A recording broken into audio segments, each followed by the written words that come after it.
Assalamualaikum warahmatullahi wabarakatuh. Perkenalkan, nama saya Reka Zulihani Fawati dari lokal MBS 3C dengan NIM 2030404117. Distribusi pendapatan dan penerapan pembangunan.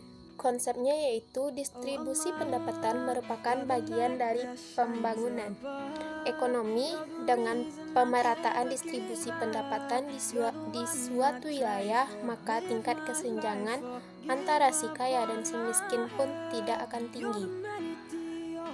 Hasilnya, setiap orang mendapatkan fasilitas dan penghidupan yang layak dan setara.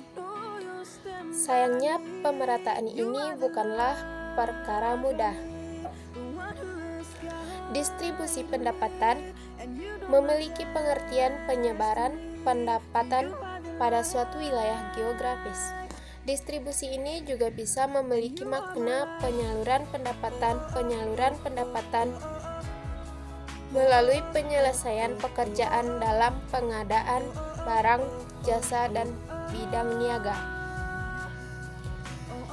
Distribusi pendapatan dilakukan adil bila merata ke seluruh lapisan masyarakat yang benar-benar membutuhkan dan sesuai target. Hal ini dapat dikatakan efektif bila merata sehingga tidak terjadi ketimpangan. Apabila si miskin tidak mendapatkan fasilitas yang sama dengan lainnya, maka pemerintah bisa memberikan bantuan baik tunai, skill, dan kesempatan kerja maupun program pemerintah lainnya.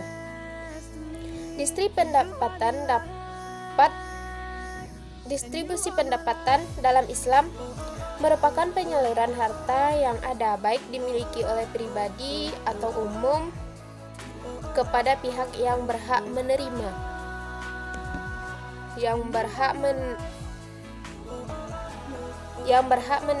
yang ditunjukkan untuk meningkatkan kesejahteraan masyarakat sesuai dengan syariat. Fokus dari distribusi pendapatan dalam Islam adalah proses pendistribusiannya. Secara sederhana bisa digambarkan kewajiban menyisihkan sebagian harta bagi pihak surplus, diyakini sebagai kompensasi atas kekayaannya, dan di sisi lain merupakan insaf atau perangsang untuk kekayaan pihak defisit.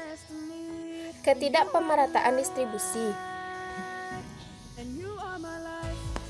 Indikator koefisien Gini mungkin menyatakan bahwa distribusi pendapatan Indonesia baik-baik saja, merata dan adil. Di mata orang awam yang melihat berita ini tentu akan mempertanyakan, apakah koefisien Gini tidak salah? Dalam hal ini dapat dilihat bahwa fakta yang dihasilkan koefisien Gini bertolak belakang dengan fakta pada kehidupan masyarakat. Penyebab pertama yang muncul dari analisis kalangan ahli ekonomi adalah karena angka ketimpangan Indonesia yang diukur dari angka pengeluaran rumah tangga, bukan dari angka pendapatan. Karena tingkat menabung golongan kaya yang tinggi, maka pendapatan mereka akan tercatat rendah karena angka yang dilihat adalah angka pengeluarannya. Otomatis ketimpangan berkalkulasi rendah. Penyebab yang kedua adalah jika data yang digunakan untuk menghitung ketimpangan tidak akurat dalam mempresentasikannya golongan kaya. Hal ini bisa disebabkan budaya yang orang Indonesia yang low profile sehingga melaporkan pengeluaran. Ketidakmerataan distribusi pembangunan. Menurut Kuncoro, kesenjangan mengacu pada standar hidup relatif seluruh masyarakat. Sebab kesenjangan antar wilayah yaitu adanya perbedaan faktor anugerah awal atau endowment factor.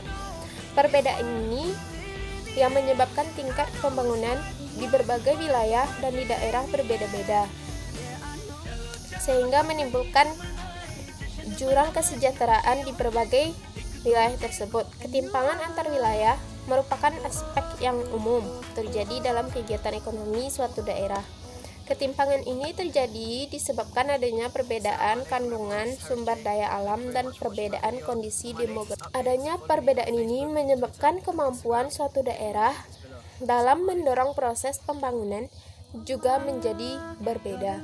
Oleh karena itu, pada setiap daerah biasanya terdapat wilayah maju dan wilayah terbelakang. Terjadinya ketimpangan antar wilayah ini membawa implikasi terhadap tingkat kesejahteraan pembangunan, juga mempunyai implikasi pula terhadap formulasi kebijakan pembangunan wilayah yang dilakukan oleh pemerintah daerah. Terima kasih. Assalamualaikum warahmatullahi wabarakatuh.